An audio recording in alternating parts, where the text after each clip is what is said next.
guys, welcome back to my YouTube channel. Masih bersama aku, Yohana.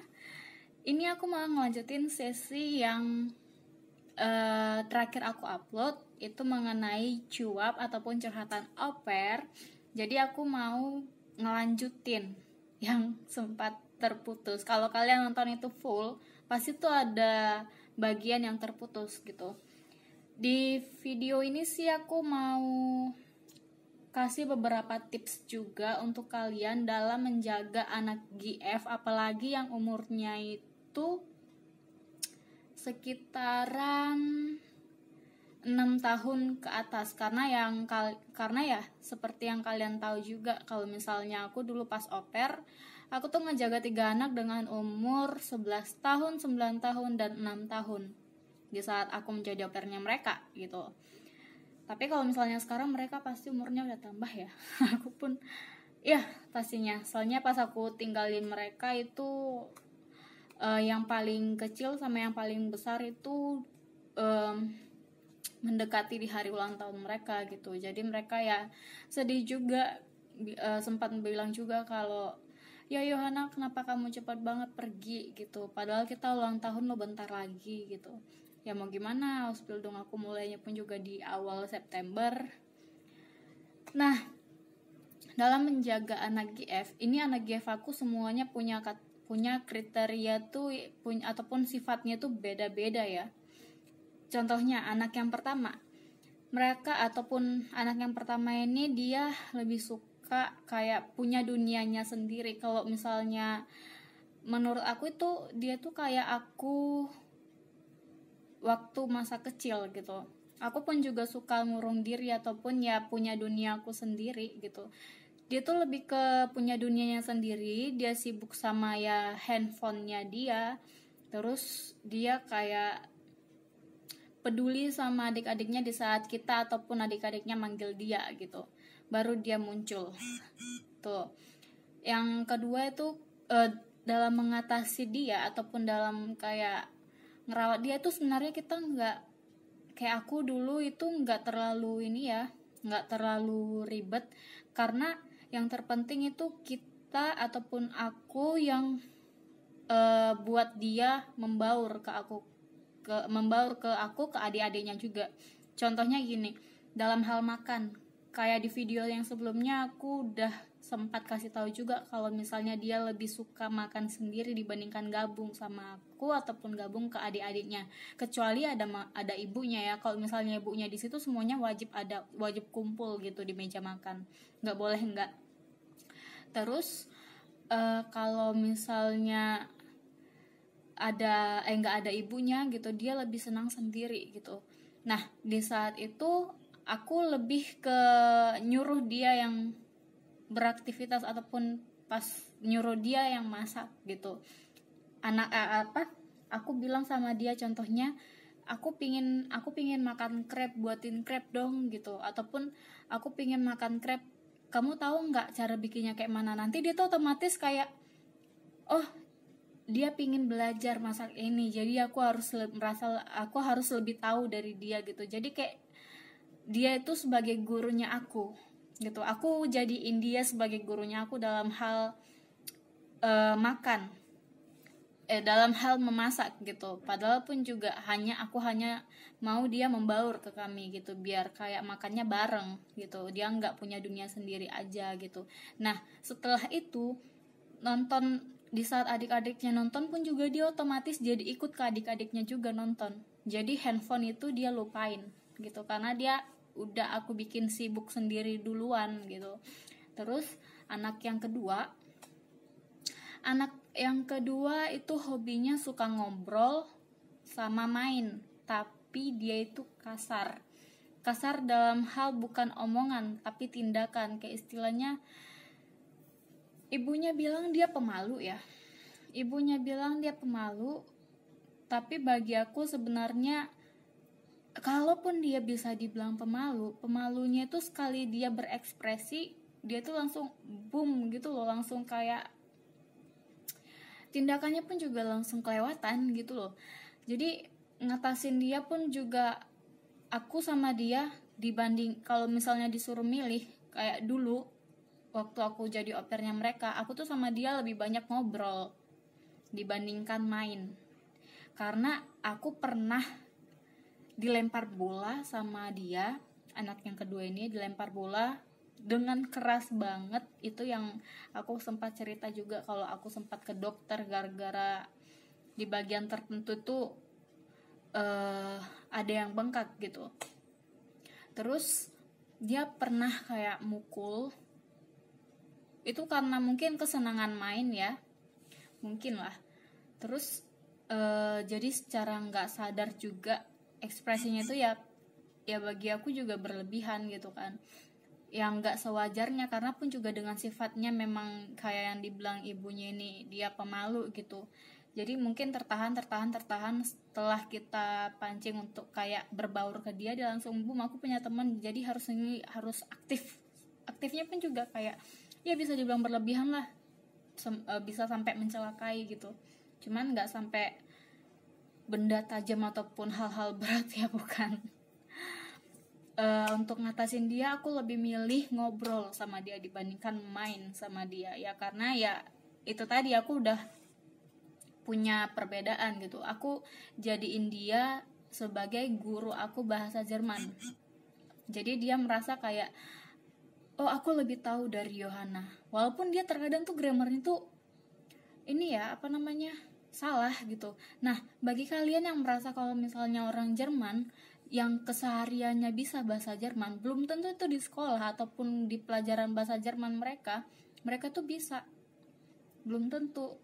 Karena ya banyak juga orang Jerman yang nggak bisa ataupun yang nggak ngerti masalah grammar, walaupun mereka tahu itu pakai artikel apa ataupun iya grammarnya apa, tapi kalau disuruh ngejelasin mereka nggak ngerti gitu. Tapi kalau misalnya di anak yang nomor 2 ini, aku selalu ajak dia ngobrol dan jadiin dia guru bahasa Jermannya aku tuh, dalam artian setidaknya lu ngomong ke gua gitu, jangan ajak main. Jadi kalau misalnya aku belajar ngerjain PR pun juga, nah untuk kayak memancing anak-anak semuanya, 3 orang ini memancing mereka untuk ngerjain PR.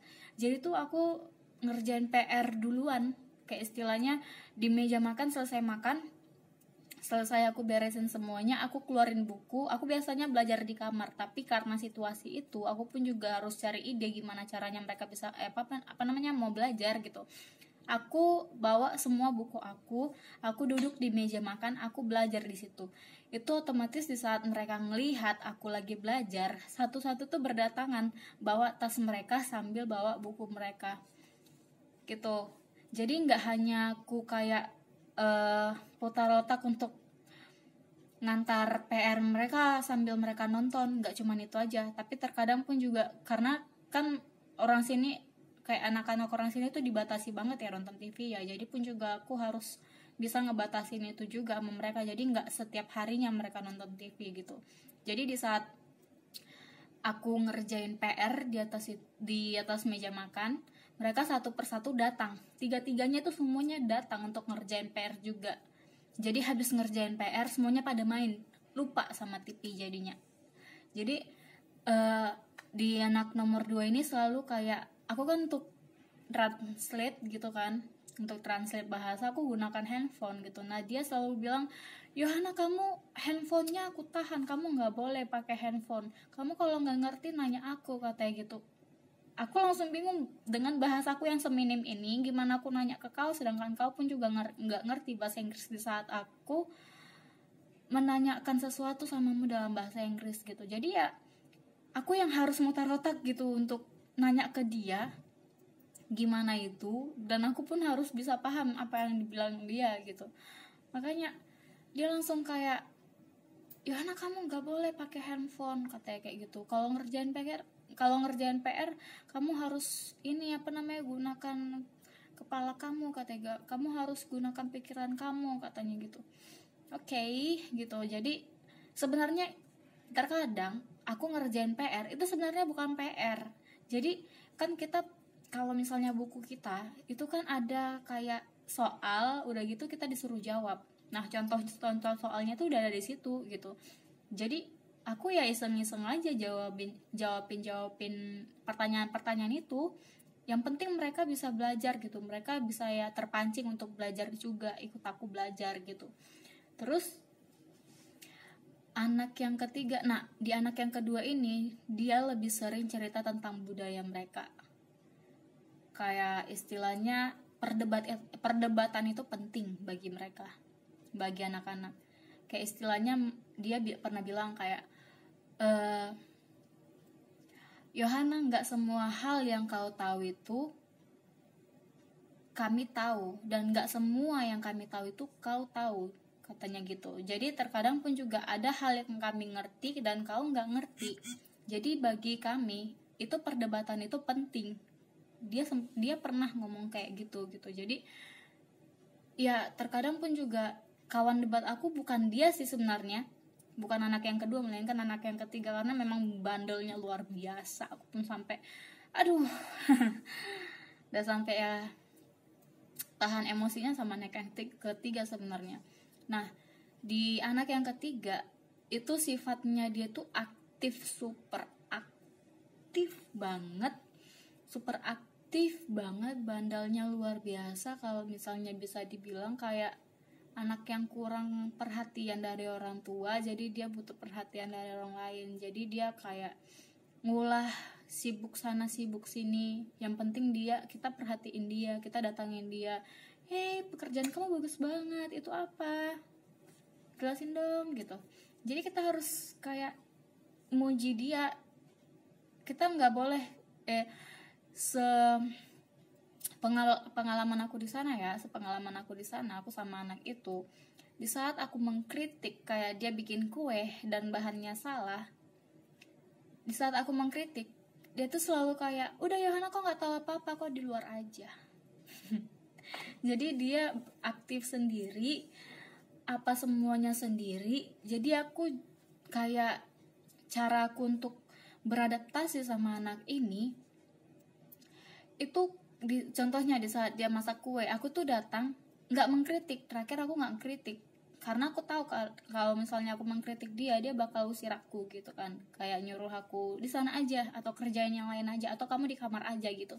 Jadi aku tuh datang, aku nanya, ini apa aja bahannya, enak nggak nanti, itu gimana rasanya, manis atau enggak gitu. Jadi kayak istilahnya aku yang jadi kayak anak kayak jadi anak-anak untuk dia gitu. Aku nanya semuanya, kayak misalnya memang aku nggak tahu apa-apa gitu, jadi aku nanya semuanya sama dia gitu.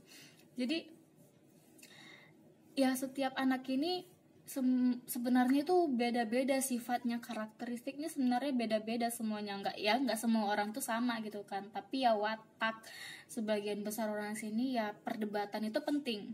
Memang ngomong keras banget, bentak-bentak sampai oh ya watak yang terutama bagi mereka aku bilang tuh banyakan dramanya tuh kayak berdebat. Mereka tuh berdebat selama aku di rumah itu ya, yang aku temuin, bahkan di meja makan mereka tuh paling sering berdebat, anak sama ibu. Jadi ibunya ini berdebat sama anaknya ini 3 lawan ibunya ini 1. Nah yang ianya anaknya ini selalu kompak, bertiga ini selalu kompak. Kalau misalnya yang 1 ngelakuin kesalahan, yang 2 ini ngebela gitu. Jadi yang 3 ini selalu kayak misalnya selalu kompak untuk berdebat sama si ibu. Sampai si ibu itu pernah di satu kejadian si ibu tuh nangis. Udah gitu si anak dihukum, disuruh berdiam. Kayak mereka cara hukumnya nggak mukul, nggak ngebentak balik, karena perdebatan ataupun bentak-bentakan itu udah di saat sesi di meja makan.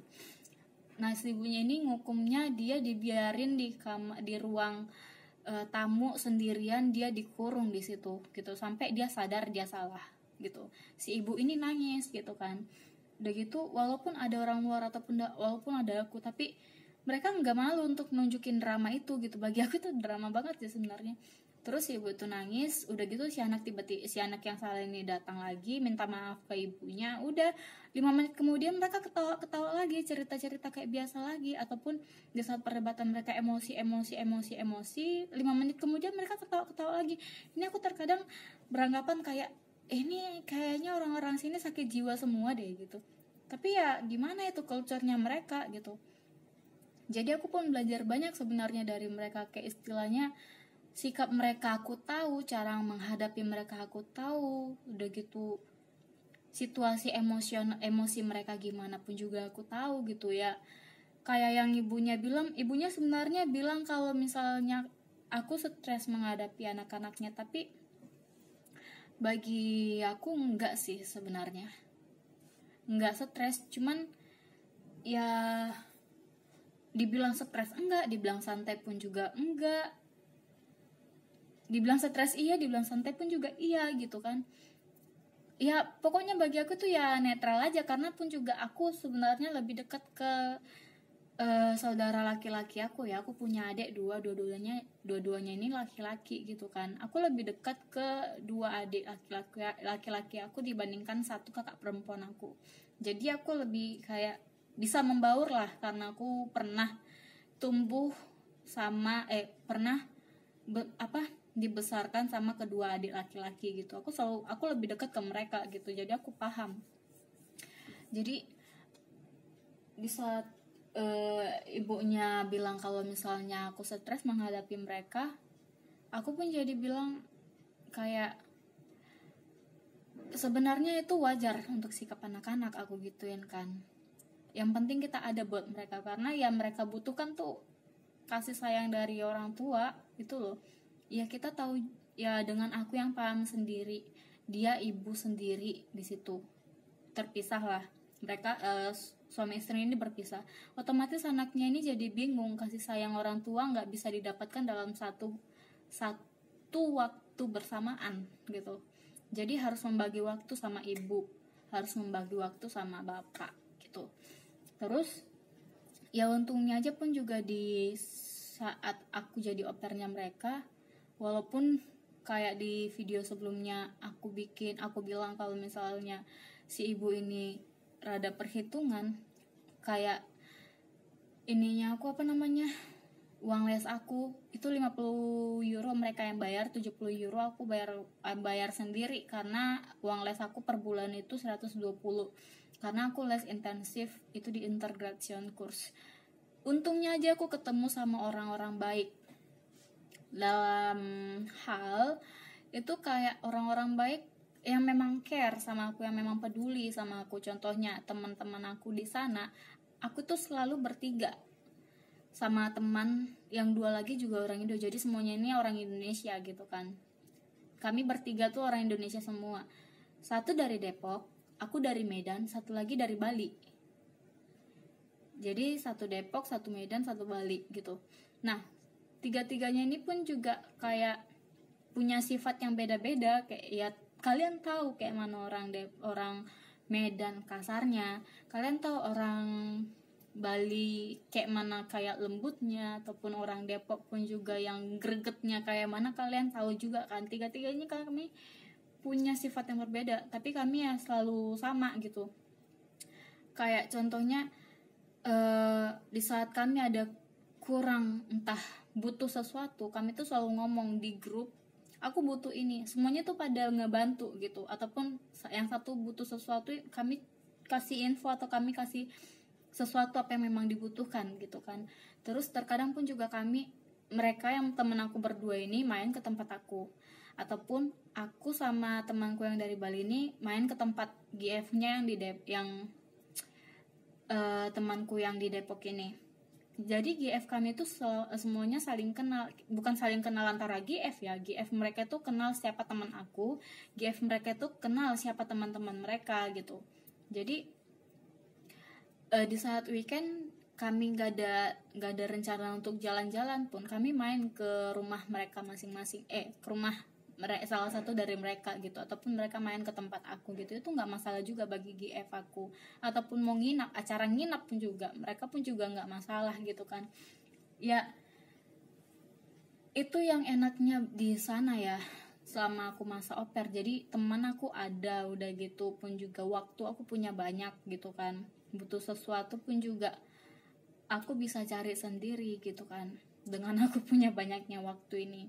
Nah balik lagi ke uang les tadi, aku ketemu satu guru les, bukan ketemu, itu memang guru les aku, baik banget, luar biasa baiknya. Kekurangan yang 70 euro ini dia yang bantu, jadi dia yang bayarin.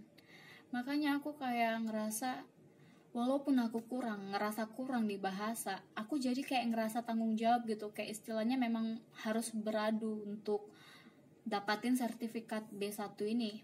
Dia bayarin sampai aku B1 gitu. Aku di sana B1 cuman sampai 6 bulan doang. Jadi aku les cuman 6 bulan doang dan udah dapat sertifikat B1 gitu. Itu dari TELK. Jadi TELK sebenarnya ujiannya mudah ya. Buktinya aku lulus gitu loh. Dengan aku yang memang bisa dibilang bukan terkadang sih, lebih banyak nggak ngerti sama bahasanya mereka gitu. Makanya di sana pun juga kalau misalnya suasana pun juga oke, karena situasi di sana kan kota kecil ya. Kita apa-apa yang kita butuhkan semuanya ada. Udah gitu kayak Zara, H&M, kalau misalnya pertokoan baju ataupun shopping gitu semuanya ada gitu kan. Walaupun itu kota kecil, kota tua juga. Jadi ya kita bisa jalan ke tempat itu, kelilingin tempat itu bisa dalam 1 hari aja cukup gitu kan, nggak ngerasa capek banget gitu. Jadi memang di sana itu memang bener-bener enak gitu. Nah dulu aku tinggalnya di Zike, itu deket dari Bremen. Aku di Zike, teman aku yang dari Depok itu aku lupa entah di mana, pokoknya kami ini beda di satu stasiun. Setiap orang tuh beda di satu stasiun aja gitu. Jadi kalau mau pergi kemana-mana langsung info di grup, aku naik kereta ini gitu. Jadi semuanya naik di kereta ini, ambil duduk yang paling belakang. Kalau aku ingat, aduh, masa-masa yang terindah gitu loh. Segitu dulu acara curhatan opernya. Itulah pengalaman aku ya, itu pengalaman aku nggak tahu pengalaman kalian. Kalian bisa juga share kalian bisa juga komen di bawah gimana pengalaman kalian, serunya gimana, udah gitu susahnya gimana, sedihnya gimana, karena setiap orang tuh punya pengalaman berbeda-beda, keseruan berbeda-beda, kesedihan berbeda-beda, emosi berbeda-beda.